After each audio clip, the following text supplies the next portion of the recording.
My 38-year-old mother had been crying all night, and now she had to face her biggest fear.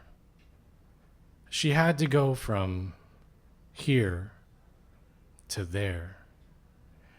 All her life she'd been going from here to there. As a daughter of a farmer, she was used to going from here to there to fetch water, seeds, dirt. She worked as an Avon lady, and she would carry her 50-pound suitcase of makeup from here to there. 안녕하세요. Avon lady입니다. 들어갈 수 있어요? Hello, this is the Avon lady. May I come in? Up and down stairs, down alleyways, around bends, and all through her sinewy small town of Ujeongbu, Korea.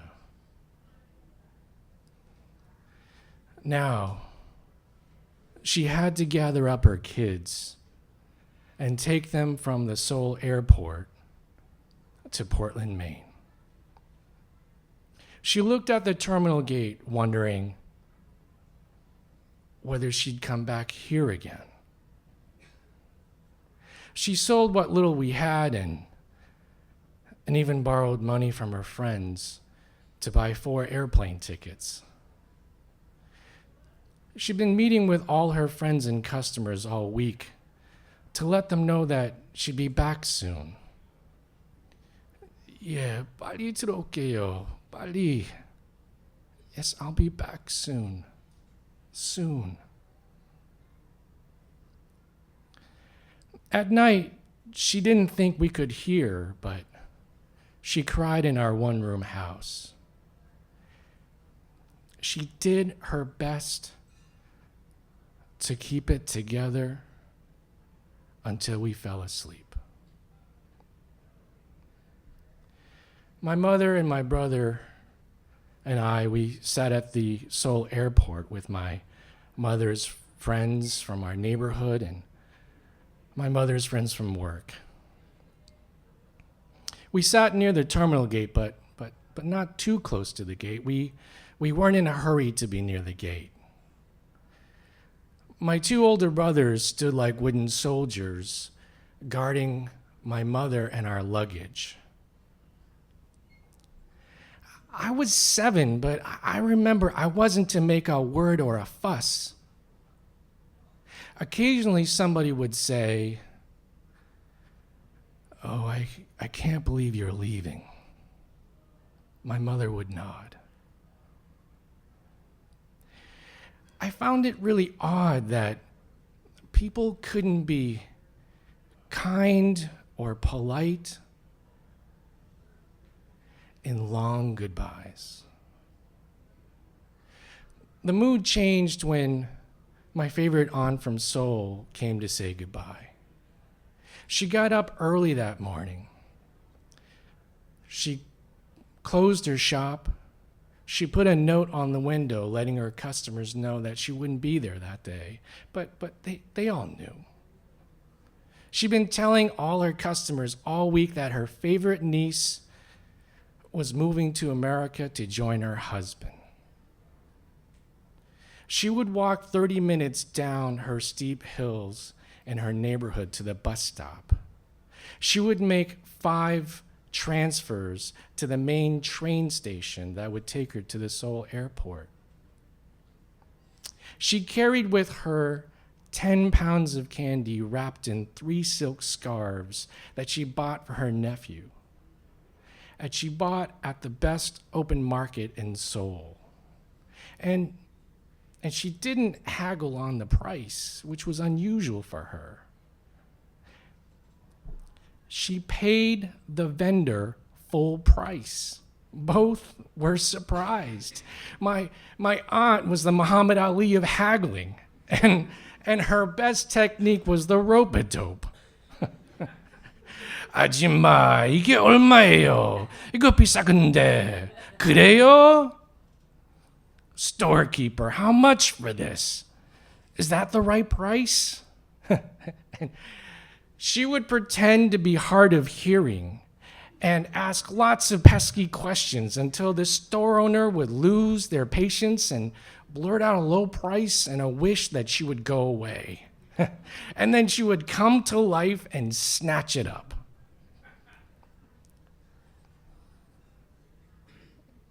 Not today. She didn't want bad luck to follow them. My mother had 4 brothers and 2 sisters. My father had 2 brothers and 3 sisters, but I loved Emo best. She was a widow who owned a convenience store near restaurants in her neighborhood. And when I hugged her, I could smell the restaurants on her. I could smell New Year dumplings, winter kimchi, and summer cold noodles. My Emo would spoil me. She would bring candy, canned peaches, and even chocolate. And on hot summer nights when the mosquitoes buzzed around me, she would blow cigarette smoke in my face to drive them away. And when I came down with a cold, she would switch to menthols and blow that smoke in my face. You know, because eucalyptus is so healing. She was always one step ahead. But now, all she could do was wait. She was battling cancer, but nobody knew. She would die a couple months after we arrived in the U.S. She gripped my mother's hand and tried not to look at the terminal gate ahead of her. Every now and then she'd remember my brothers and me, and she would hug us. And she would stroke our face and our hair. And then she would cry and shake her head. She kept saying, "When you get to the other side, please don't forget me. Tell me you won't forget me." For the first 2 hours, my mother said, "Of course, of course." And we chimed in that we would not forget her. She grabbed my oldest brother's hand and proudly said, "I am so glad you learned English. I know you will take care of your mother and your family." My brother was the first in our family to finish middle school and the first to go to high school. I remember the look on his face. He was used to being the first, but now he had to do it without his friends and his family and his community. He never had to go it alone before. It was raining when my uncle arrived at the Logan Airport in Boston on Halloween 1976 with his wife, his 3 kids, and my father, whom we hadn't seen in 6 months. My mother tried to look happy seeing her husband and her brother-in-law and his family, but her puffy eyes couldn't hide that she'd been crying for a week. My 2 older brothers dutifully lugged our heavy luggage that we had bought at the Seoul market the week before. It held all of our worldly belongings, including our clothes, a small envelope of pictures, our winter blankets, a copper pot, 2 stainless steel bowls, spoons, and chopsticks.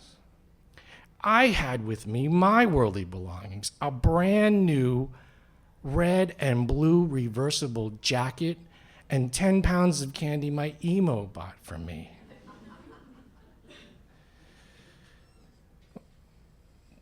We got into my uncle's red Plymouth Volare with a white faux leather roof. I remember touching the car over and over and over again because I didn't know anyone in Korea who owned a car, let alone a new one. My father explained to us that when we got to my uncle's house, my parents and my aunt and uncle would go to our new home, an apartment on Brackett Street, to get it ready for us. My 16-year-old brother would watch us until they got home, and my 12-year-old brother and I, we nodded.